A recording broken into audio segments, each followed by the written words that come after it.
another video on the grape compote stroke jam that I made. So it was fresh grapes that I used, and once I'd made it, I kind of thought, well, can we actually use the dried fruit instead of fresh grapes to make the compote? If you haven't watched the video, you probably won't have done. What I did was I got a load of grapes and then slowly cooked them down and reduced them by 2/3 down to 1/3 of their original weight, and it turned into this jammy kind of compote. I've got some actually. I've got some in the jar. I'm going to give to a friend. So it turned into that, which is this thick, jammy compote, which is quite delicious. Really, which I'm going to do something with. But I was kind of thinking, instead of using fresh grapes, could we use dried sultanas? I can't remember what sultanas are from, if they're from grapes and what are raisins from. I can't remember. Anyway, so we're going to use these. We're going to soak them in water, hot water, overnight, and we're going to put them down. We've lost half of them already before we even started. So we've got 500 grams. I've got a glass jar and I've got some hot water. So I'm not sure how much water we're going to need to pump these up, but we can always add a little bit more. So I've got a litre worth, so we'll be able to cover them and then kind of see. Let's just break them up a little bit. Excuse hands, but they're clean because I've just done the washing up. I'm always doing the washing up. Right, that's that. Then how much water we're going to put in to cover them? Probably the whole. End up putting the whole litre in. Now they will have a sugar glaze on them, these, I think. So they will be sweeter. They've normally got a sugar glaze on them. Or maybe they haven't. Ingredients. No. There's no. Okay, they're just 100% sultanas then with no extra ingredients. Oh, there we go. Sultanas sunflower oil. So there's a little bit of oil in there. I don't know for what purpose. So that's 500 grams, and that's how much liquid? That's about 550 grams worth, 550 milliliters of water. So we'll leave that. Let's put a bit more in. It's not going to do any harm, is it? No. Let's put. We're going to expand. Let's put a litre in. Let's not faff around. Let's just put a litre in, and then we know how much to put in. So we'll leave that, cover it, leave it overnight, with a bit of. No, we'll put a plate on top of it. We'll put a plate on top of it, and then we'll see what it looks like in the morning, or when they've all pumped up. Right. So these sultanas have plumped up. It's 24 hours later, and they're plumped up. You can see the size difference in some of them. I don't know if that's. Why isn't that one not plumped up compared to that one? But anyway, actually, we'll drain the water off. Let's drain the water off, and then let's see how much. Let's weigh them, and then we'll be able to see how much liquid they've soaked up. Although we'll just have to wait for this to drain now. I've got my scales nearby. What's it going to be better to do? There's still a couple in there. I've been thinking about this, and I know how I'm going to do this. So that into there like that, and then that probably won't work. Dripping water everywhere. So pan on the scales, which are just off camera because that board's not flat. Oh, I need to do that now. Anyway. Oh, so we are now up at 850 grams. So that's how much liquid this soaked up. Sorry, I'm burping. I've just had my dinner. Well, I've just been swimming and just had my dinner. So I was thinking about this. We're not be able to cook them like without any liquid, like with the grapes. We're going to have to add some of this liquid. So let's add half that liquid back, and then start to cook these. It's 9:15 at night, so I'm going to cook them for an hour or so. while I'm in, and we'll kind of see what happens over this hour or so. But bring them up to boil, and then slowly turn the temperature right down, and then we'll slowly cook them and kind of see what happens for an hour, and then put them in the fridge overnight, and then we'll carry on cooking tomorrow if all goes according to plan. But we'll keep that water because we might need it for. Put it in the fridge now. I'll just walk off and do something else while I should be talking on the video. So we'll see how that goes. So we might need that water to carry on cooking them to soften them up even more. So the cooking process, the boiling process might actually soften them up even more. But I think we need to soften them up so they actually go down into like a compote puree type of thing. So up to the boil and then a slow simmer for an hour, and then we'll have a look at them after an hour. Right, so it's had an hour or so. They've really softened up. I've lost a lot of the liquid out of there. So how's that taste? Sweet and yet kind of quite sharp. Might have a little bit of acidity to it. I don't think they're going to cook down. So, it's too late now, because it's Friday night, and I'm not working, and it's late, and I'm going to watch film, and I'm going to have a cocktail. So, let's leave those until tomorrow. Let's see what they're like in the morning. We've got that little bit of liquid left. What we might do is heat it up, and then get the stick blender in there, and see if we can puree them down with the stick blender, and see what happens there. But just a bit of faff around, as always. So, they look like they've dried up again, but they're kind of quite soft.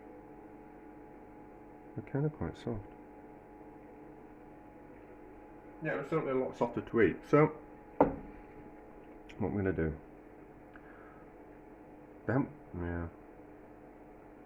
Let's add the rest of that liquid back, heat it up, get it warm, and then we'll drain off the liquid. We'll start to puree it and see what happens. And if we need to add a little bit more of the liquid back to it, the hot liquid, it'll puree down a lot easier. Yes, so that's what we'll do. So that liquid in there, like that. Heat that up, drain it off, and then we'll puree it down and see what happens. We've heated them. They've plumped up a little bit. They've gone soft. We might be able to mash those. Let's use the potato mash first. Let's drain off that excess liquid, because I don't want to have to mash that liquid into it and then have to cook it to remove the liquid. So let's see if we can just mash a few. Start off with the potato masher, and then kind of see what happens. So not too many. There we go. So that works. So we don't have to get a hand blender in. We can just break them down like that. Okay. Right. So they're soft enough to mash. If we get the hand blender in there, it's gonna puree them. Okay. So maybe we need to do this in batches, so I can control how we're mashing it. And then I think what we're going to do is we're going to cook it on the stove. So this is why I make lots of washing up, because I'm forever moving things backwards and forwards.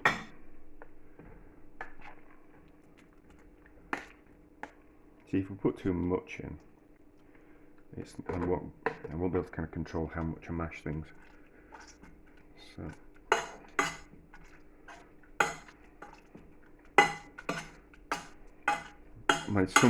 So how do I describe this?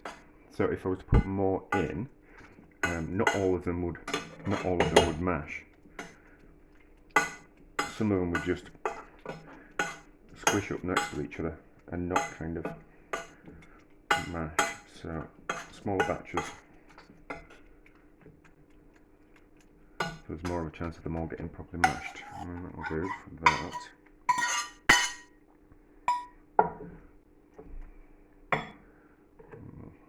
Probably not doing the best job of this, but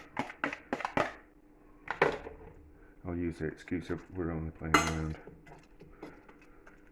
And then I think what we'll do is then we'll cook it in the pan, which will drive off any kind of moisture and hopefully make it go more of a jammy compote, make it kind of come together. Because at the moment everything's still a bit separate and not combined. But I think if we cook it in the pan, we'll drive off the moisture and make it more of a, not a puree, but a more cohesive. There we go, that's a big word for today. Especially since I went out for drinks last night. So right, that's that. That out of the way. Those back into the pan. And then clean cooker for a change. Stay there for a minute and then we'll put heat under this. And we'll see if it comes together like a jam once we're heating it. So I need a spatula, which I need to wash first. I've already created far too much washing up for Friday morning, so we'll just cook this, drive off some moisture and see if it starts combining or if it's just going to stay in separate kind of bits. I haven't got any of the... No, I gave the what I call it, I gave the raisin puree to my friend on Friday, so I haven't got any to kind of show. It's in the jar, but it went jammy. I'm sure it's at the start of the video. So I'll carry on doing that. I'll do a bit of washing up and we'll see if it comes together into more like a compote. I think yes, we'll do that. So this isn't coming together how I want it to do. Oh, it's all steamed up. Where are we? So it's not coming together like I want it to do. So let's get the stick blender in there. So that off so we don't set the board on fire. Look at that, clean cooker. Rest that somewhere, just out of the way. And I've got stick blender, which isn't turned on. And let's give it a puree down. Let's just do a small corner of it first. Oh, that's more like it. That's what we wanted. Right, let's do it all.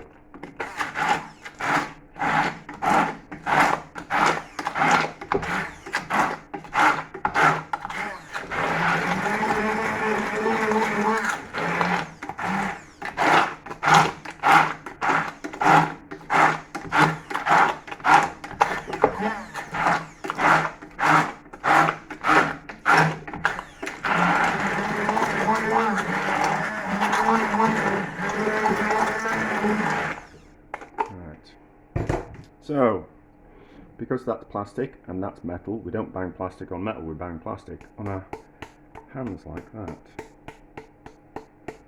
To get as much off as possible. See, that's gone more jammy, hasn't it? That's better. So, let's put that back on the heat and see if what happens. Temperature back on, clean spatula in, that's better. That's more compote, isn't it? I wanted a bit more consistency to it. I mean, we've basically just pureed it, whereas when I made it with the grapes, it had more consistency to it. But that works, doesn't it? So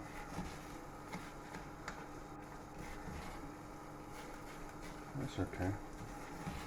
So just a gentle heat, we don't want to burn it. That's alright, it's more like it. It's more like it. So we can get something similar. We don't have to buy a lot of grapes. And then we need to put it into something, we need to put it into a jar and let it cool. And then we'll have a look at it and see what it's like. Don't know what I'm going to use it for. Probably nice in a strudel. I've got some. Yeah, I've got some. I've got something that I want to try in the sandwich toaster, so we might be able to make a sandwich toaster strudel. That'd be interesting, wouldn't it? Yeah, I've got some pancake and spring roll wrappers, which I think will work in the toaster. So we might do something sweet, but just use like a jam, I think. So I've got a jar. I will weigh. Okay, let's weigh it. No, because I've got 2 jars, so I don't need to weigh it off camera. I can just do that there. So this into here. Gently, it's a clean jar. And then it will change consistency when it's cold, so we'll have a look at it when it's cold and give it a taste when it's cold. But you certainly can taste that it's dried fruit. That's not a bad yield. It's not a bad yield, but of course, if it's going to be 500, if we're not really doing anything to it, of course it's going to be about 500 grams, isn't it? Of course it's going to be about 500 grams. So what it cost in fresh grapes, how much does it end up making? As our 4 kilos down to 1.5, it cost me £7. Yeah, so making it out of raisins is going to be a lot cheaper. Oh, raisin sultanas, dried fruit type of thing. It's going to be a lot cheaper doing it this way, and a lot quicker. Let's just do that. I'm not going to seal the jar properly because I'm going to taste it. So that's that, and then I've got a jar on tear, so let's just see how much we've made. We've lost a bit through tasting. How much have we got? Well, we gained a bit, which 529 grams. So we've gained a bit, so that will be down to the liquid that we soaked it in. So we'll let that go cold, and then we'll give it a taste. But how's it taste at the moment?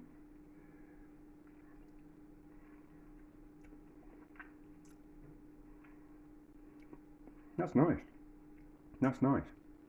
It's like a Christmassy type thing. But I suppose the dried fruit is a Christmassy type of flavour, isn't it? Because you think of Christmas pudding, you think of Christmas cake, you think of people used to give dried fruits. And of course they gave dried fruits at Christmas because they were being preserved for the winter, weren't they? And Christmas is the northern hemisphere, it's a cooler time of year. So we'll let that cool, and then we'll see what it tastes like. Because it'll taste different cold as it would do hot. Right, so it's cooled, it's been in the fridge, it's gone fudgy, jammy, so that's kind of quite interesting, isn't it? So we can make a similar type of thing to the grape compote. I've got a jar of it. Goodness only knows what I'm going to do with all that. So that's the grape. I'm not going to open it because the jar's sealed. But that's lovely. I mean, it's similar. It's similar to that. That's nicer, obviously. But this is interesting. Interesting. It's nice. It'll go well with cheese. It'll go well with cheese. I don't know what I'm going to use it for. I will think of something to use it in. It's nice. I don't think you'd know. Really, do you know, it tastes just like the inside of a fig. It tastes like the inside of a dried fig does that. That's nice. I don't know what I'm going to use it for. It's certainly a lot cheaper than doing it with fresh grapes, doing it with dried fruit. I think the way I went around it was a little bit excessive. So what I would do I'd take the 500 grams worth of dried fruit, I'd add a litre of boiling water to it in a heat-proof container, not in plastic, obviously in something in glass. I'd let it steep for 12 hours, 24 hours, depending on what kind of time scale you're looking at. 12 hours just to plump up the fruit. I would then take all the liquid and all the fruit and I'd put it into a pan. In fact, if you want to cut down on washing up, you could boil the water in the pan, add the fruit to the pan, and then obviously that would be a heat proof container, and that would save you a bit of washing up. Then I would boil up, once the fruit is pumped up after 12 hours, 24 hours, I would cook it in the pan till it's tender. I'd drain off the liquid, and then I would puree it with the hand blender to turn it into that, and then kind of maybe drive off a little bit of the excess moisture in the pan, fry it, or kind of cook it in the pan a little bit, just to kind of bring everything together and drive off some of that excess moisture, and then turn it into that. Now, like with that tastes like a Christmas mincemeat, so what you'd make a mince pie out of. So I kind of think strudels are based from mince, a tart. So like if you like a prune almond tart, you could do the same thing with that. So if you could get like a pastry case, put that on the bottom and put like a custard on top, and then bake it in the oven. I think that would be really nice. And certainly kind of quite cheap. So it'd be a bit like a is it Manchester tart, which is jam with custard baked on top of it. I think it is. I can't quite remember. I think that would work kind of quite well. Or you'd use it. You could put it in. You couldn't put it into cakes, but I think particularly in a custard tart, it would be nice. Kind of like blobs of that in a custard tart, or like a prune and armagnac tart. That type of thing. You couldn't stir it. You couldn't put it into a cake. Maybe you could. Maybe you could actually. That's another kind of thought. But I think that and nice with cheese, and also we can expand on this as well, because we can do that with dried fruit. We can add spices to it and turn it into a more like a sweet, spicy chutney. Not necessarily talking chili, but like cinnamon and cloves and nutmeg and mace, those type of things in there would make it taste delicious and very Christmassy.